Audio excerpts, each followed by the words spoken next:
غم کتنا ہی سنگین ہو، نیند سے پہلے تک ہے۔ کائنات کا کوئی غم ایسا نہیں جو آدمی برداشت نہ کر سکے۔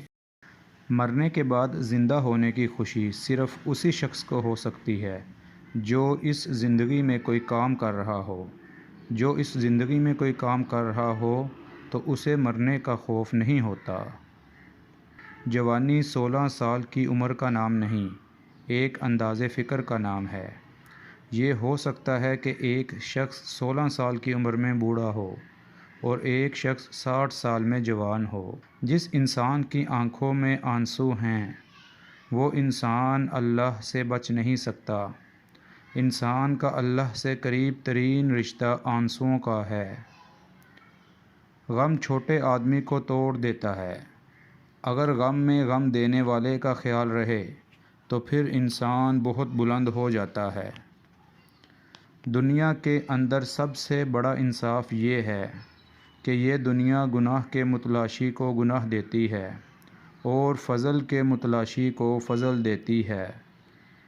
جس کو صداقت اور نیکی کا سفر کرنے کی خواہش ہے وہ جان لے کہ یہ منظوری کا اعلان ہے۔ جس کو منظور نہیں کیا جاتا اس کو یہ شوق ہی نہیں ملتا۔ جو بات آپ کے دل میں اتر گئی وہی آپ کا انجام ہے۔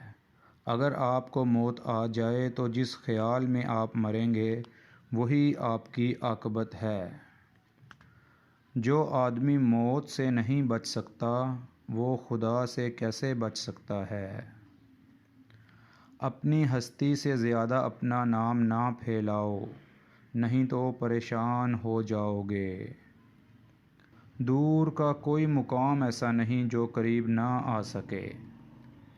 استعداد سے زیادہ کی تمنا ہلاکت ہے اور استعداد سے کم کی خواہش آسودگی ہے۔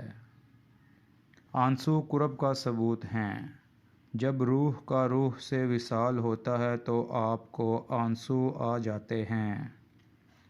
منافق وہ ہے جو اسلام سے محبت کرے اور مسلمانوں سے نفرت۔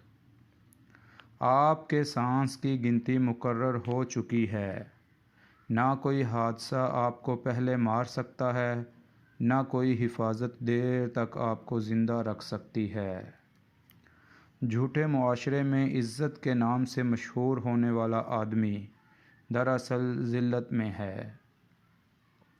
فانی کی محبت فنا پیدا کر دے گی، باقی کی محبت بقا پیدا کرے گی۔ فانی کی محبت دل سے نکال دو تاکہ آپ کو بقا کا راستہ ملے۔ جو کسی مقصد کے لیے مرتے ہیں وہ مرتے نہیں ہیں اور جو بے مقصد جیتے ہیں وہ جیتے نہیں ہیں۔ وہ شخص مر گیا جو کسی کے دل میں نہ رہا۔ آدمی کب مرتا ہے؟ جب دل سے اترتا ہے۔ زندہ کب ہوتا ہے؟ جب دل میں اترتا ہے۔